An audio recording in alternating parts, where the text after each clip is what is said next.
Mary Nestor-Harper. Hi, Mary. Welcome. Hi. Nice to see welcome. y'all. Yeah, welcome back. Yeah, nice to be back. Yeah. Nice to be back. And last week we talked about networking and how important that is. And we have a question that came in from Rob in Savannah. I'm currently looking for a job as an analyst, either marketing or financial, and all the jobs don't seem to be posted.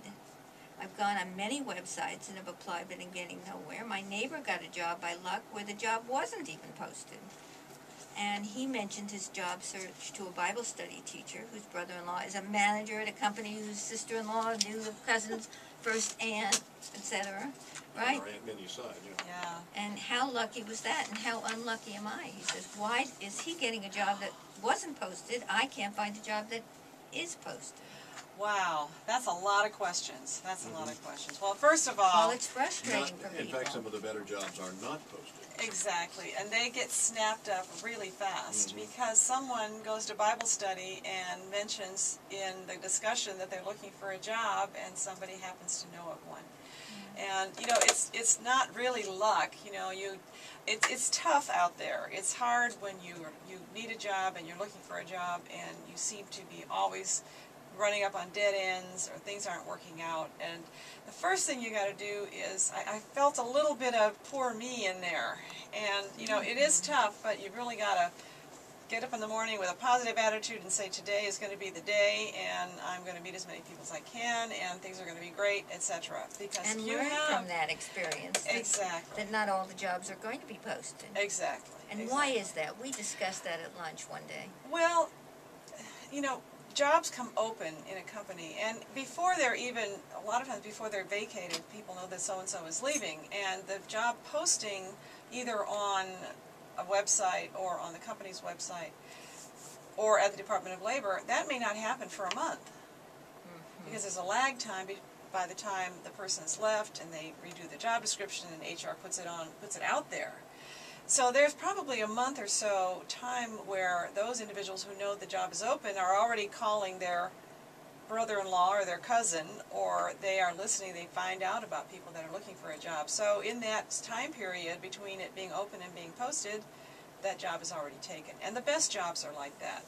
And when you're looking for an upper-level manager or someone in a salaried position, you like to hire, I used to like to hire people that were referred by someone, because we already knew that they had the skills. We had a reliable source, someone who worked for us already that we believed in and that we trusted was recommending someone.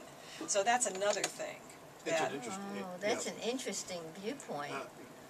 Mary, this is, I think a lot of people don't give themselves enough credit in many cases. I remember the late great Earl Nightingale said one time that he talked to an HR manager or something, said they get 10 times as many applications for the $25,000 a year job than they get for the $75,000 or $100,000 a year job.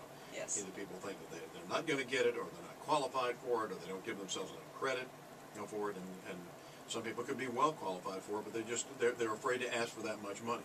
Exactly. So go for the brass ring, you're saying? Yeah. Sure. If you have a lot of job postings ask for the moon and the stars. Yeah.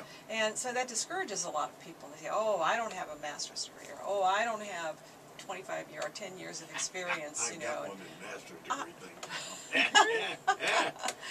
And they automatically take themselves out of the running, and that shouldn't be the case. There's so much value to life experiences and to work experience. So even if it says master's degree, you can say, well, I'm going to parlay this. Exactly. I don't have that, but I have this. Right. And you may, when you send in the resume or you send your cover letter, when the piece of paper goes through or an email goes through with your email with that kind of a defense or an explanation, it's not going to have as big an impact as if you are talking to somebody face to face. And this is where the gentleman who got the tip from the Bible study comes in. Yes. Because you have a much better opportunity to talk about that with someone face to face than you do in a piece of paper. Being an HR director, we would get, especially in this job market, we would get hundreds of resumes for everything.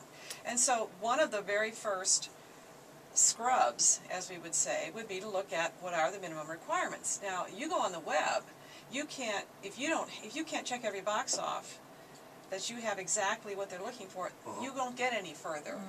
Right. So you don't have even an opportunity to even state your case. So this gentleman who met somebody at a Bible study had the perfect opportunity to say, you know what, I've had X number of years of experience, or this is the kind of analysis work I did, and really get into the meat and connect again. We're talking about making connections with that person who has the job. I can do the job. This is how my experience and my education fits exactly with what you're looking for.